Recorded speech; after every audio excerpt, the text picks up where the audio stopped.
Vízia vedenia MFK Tatran Liptovský Mikuláš o modernejšom štadióne, ktorý spĺňa podmienky UEFA, sa začína naplňať. Slovenský futbalový zväz má záujem spolufinancovať rekonštrukciu štadióna v Liptovskom Mikuláši.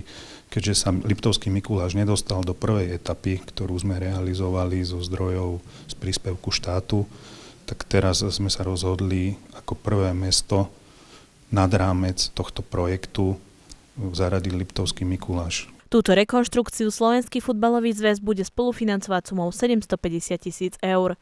Nevyhovujúca infraštruktúra futbalového štadióna by tak mala byť už minulosťou. Sa vytvorí balík peňazí, za ktoré sa vybuduje na Tatrane jednak slušné kryté tribúny, by som povedal, je to taký projekt Komfort pre divákov, kde budú aj slušné sociálne zariadenia, slušné bufety a samozrejme aj to zázemie, ktoré je potrebné podľa smernice o infraštruktúre v štadiónoch prvej a druhej lígy v roku 2018.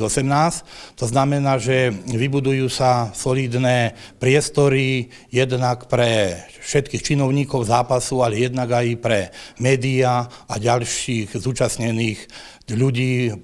Prakticky sa uvažuje aj o niektorých, keďže bude jedna, druhá liga, sa uvažuje o priamych prenosoch z týchto stretnutí a vtedy je tam potrebná tá infraštruktúra na tej príslušnej úrovni. Veľmi vítam túto aktivitu a som rád, že Slovenský futbalový zväz poskytne mestu Liptovský Mikuláš a MFK Tatran tieto financie a verím, že aj poslanci mestského zastupiteľstva zaujímajú kladné stanovisko a aby sa v Liptovskom Mikuláši hral futbal na krásnom, novom, modernom štadióne. Ja si myslím, že Mestský futbalový klub Tatran svojimi výsledkami, či už výkonnostnými v jednotlivých kategóriách, aj hlavne tým, že sa venuje masívne mládeži a výchove futbalových talentov mládežníckych kategórií, že si takúto investíciu aj zaslúži.